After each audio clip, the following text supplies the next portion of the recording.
हम हैं अभी दुबई फ्रेम के बाहर। आज हमने प्रोग्राम रखा था दुबई फ्रेम और म्यूज़ियम ऑफ फ्यूचर देखने का। दुबई फ्रेम में इतनी लंबी लाइन है कि 2 घंटे तो उन लोग बोल रहे हैं कि आपको क्यू में खड़ा होना पड़ेगा, फिर ही आप अंदर जा सकते हो। और अभी ये 2:30 बज गए जब हम पहुँचे।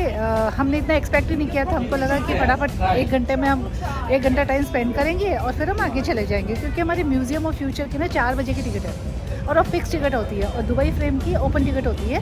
दुबई फ्रेम का टाइमिंग ना सुबह 9 बजे से लेके रात को 9 बजे तक रहता है। पता नहीं इतनी ज़्यादा भीड़ क्यों है, जबकि आज छुट्टी का दिन भी नहीं है, पर एक्सेस में ही भीड़ है।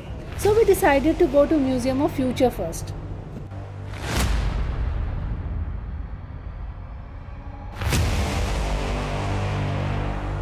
Hi everyone and welcome back to my channel. Hey Leena.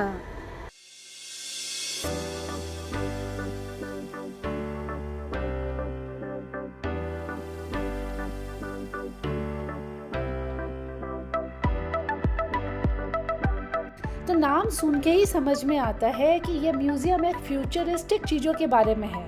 तो ये एक ऐसी जगह है जहां आप इनोवेशन, फ्यूचरिस्टिक आइडियोलॉजीज, सर्विसेज और फ्यूचर प्रोडक्ट्स के बारे में जान सकते हो। ये दुबई में लोकेटेड है और ओपन हुआ था 22 फरवरी 2022 में। इसकी बिल्डिंग देखिए, it's mind blowing. It has 0 columns and 0 corners. पूरे स्ट्रक्चर में इस्लामिक कैलीग्राफी में 3 कोड्स लिखे हैं जो यहाँ के पीएम शेख मोहम्मद बिन रशीद अल मक्तूम के हैं।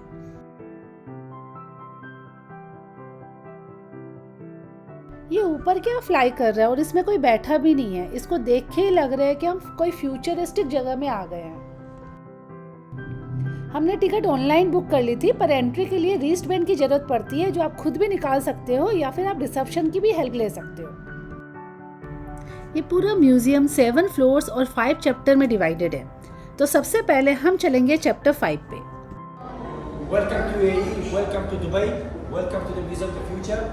My name is Arya. I'm the digital president of the Museum of the Future. Welcome to my home. चलिए देखते हैं यहाँ क्या है। चैप्टर 5 पे जाने के लिए एलिवेटर लेना होता है, आप स्टेयर से वहाँ नहीं जा सकते हो। चैप्टर 5 पे है OSS होप स्टेशन, जो कि ऑर्बिटल स्पेस स्टेशन है, और वहाँ जाने के लिए स्पेस शटल ही यूज होती है। It is a replica of space shuttle made by NASA in 1981 to take visitors 600 kilometers above Earth.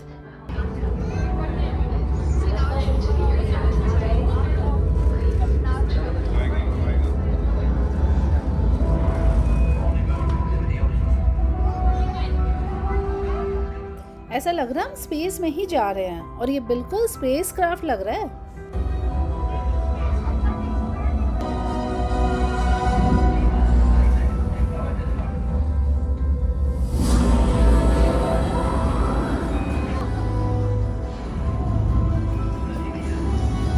अब हम स्पेस स्टेशन पे लैंड कर रहे हैं। आ गए हम स्पेस स्टेशन पे, और इसकी डिजाइन कितनी अमेजिंग है।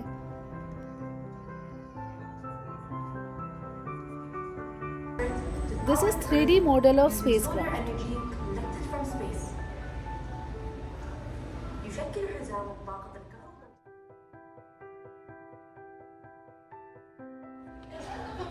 यह है स्पेस स्टेशन की इतनी बड़ी स्क्रीन।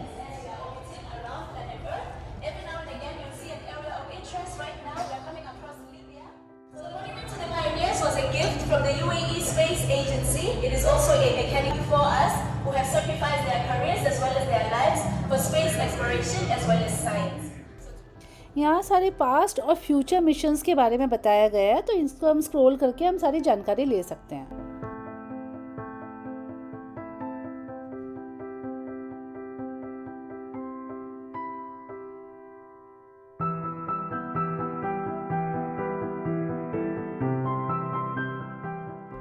एक मजेदार बात बताऊं, यहाँ आप जॉब के लिए भी अप्लाई कर सकते हो। And I am getting the post of junior bio designer. Can you believe it?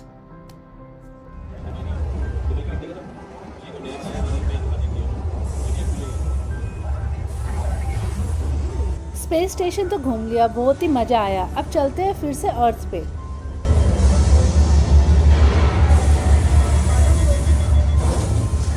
The journey continues. Next chapter है हिल इंस्टीट्यूट। ये पूरा चैप्टर डेडिकेटेड है क्लाइमेट चेंज इश्यूज पे। Amazon, South America's green heart, and the largest rainforest in the world. The Amazon is amazing. The forest generates hundreds all rainfall, recycling water from trees. ये है digital Amazon forest, जहां दिखाया गया है कि climate change से environment पे क्या इम्पैक्ट पड़ता है।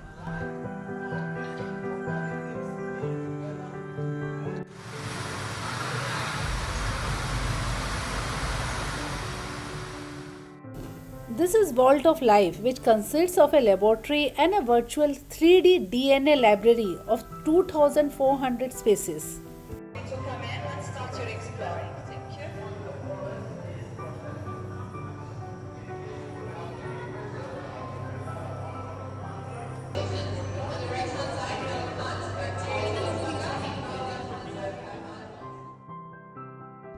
इस लैब में ये एक्सपेरिमेंट हो रहा है कि ये पर्टिकुलर स्पीसीज इस पर्टिकुलर इकोसिस्टम में सरवाइव करेगा कि नहीं।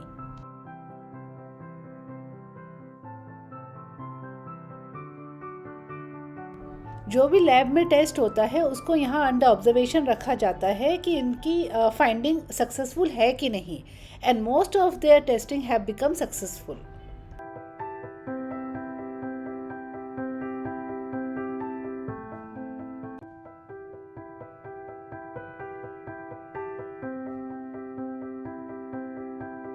अब चलते हैं चैप्टर 3 पे। चैप्टर 3 है अल-वाहा, which is all about personal happiness. एक ऐसी दुनिया जो सारे डिजिटल बंधनों से मुक्त है।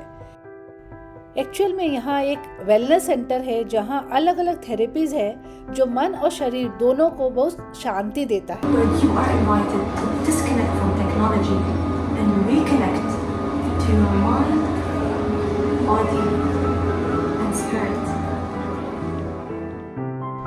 ये देखने में बिल्कुल रेत जैसा लग रहा है ना, पर ये रेत नहीं है, ये कारपेट है। ऐसा लग रहा है अभी पाँव धंस जाएगा, पर ऐसा कुछ भी नहीं है।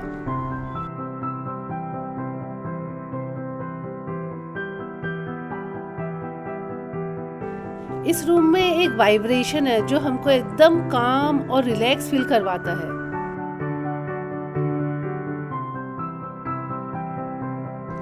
ये है connecting therapy, which help us to know the power of unity.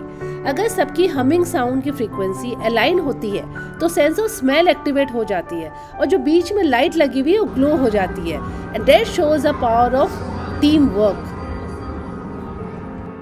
ये है हैंड स्टिमुलेटर। आप अपने हाथ इस पे रखिए और आप फील करिए, आपके फिंगर के पॉइंट्स पे आपको कुछ सेंसेशन फील होगा। The more you feel, the more the mind expands. ये है मेडिटेशन रूम।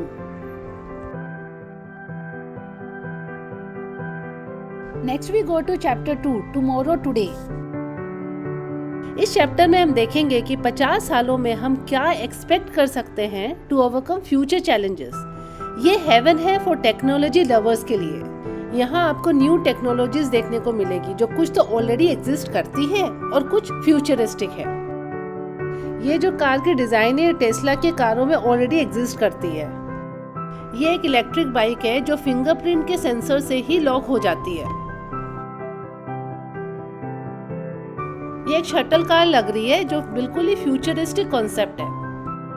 और ये है जेट ग्रेविटी सूट। सपोज आप वॉक पे जा रहे हो या स्कूल जा रहे हो और ट्रैफिक से परेशान हो तो आप इसको पहन के आप फ्लाई करके जा सकते हो। फ्यूचरिस्टिक मशीन में भी कॉन्शियस लेवल होने वाला है। ये है बायोनिक सॉफ्ट हैंड। हमारे हाथों की तरह ये भी सारे काम कर सकता है। ये है bionic and. She will behave just like normal and communicate भी वैसे ही करेगी जैसे कि एक नॉर्मल एंड करती है, बट ये एक रोबोट है। ये है hexa, A robot which can be programmed. Future में हमें ऐसे बहुत सारे रोबोट देखने को मिलेंगे। आज हम पेट डॉग और कैट पालते हैं। फ्यूचर में हमारा डॉग ऐसा होगा जिसको हम हमारे ज़रूरत के हिसाब से प्रोग्राम कर सकते हैं। गूगल के ऑफिस में आज भी ऐसे रोबोट्स देखने को मिलते हैं। This is again A robot in the form of A bird.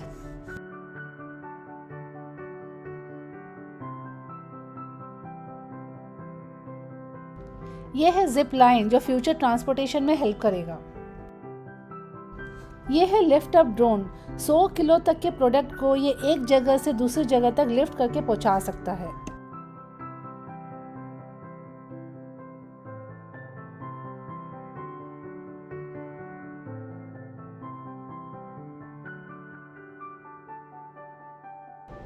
और यहाँ से आप पूरा दुबई का व्यू एंजॉय कर सकते हो।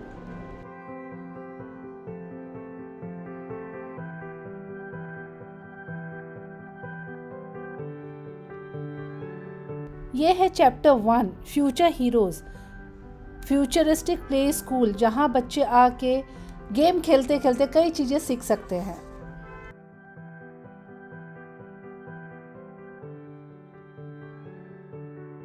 तो इस म्यूज़ियम का गोल है to promote technological development specially in the field of robotics and artificial intelligence.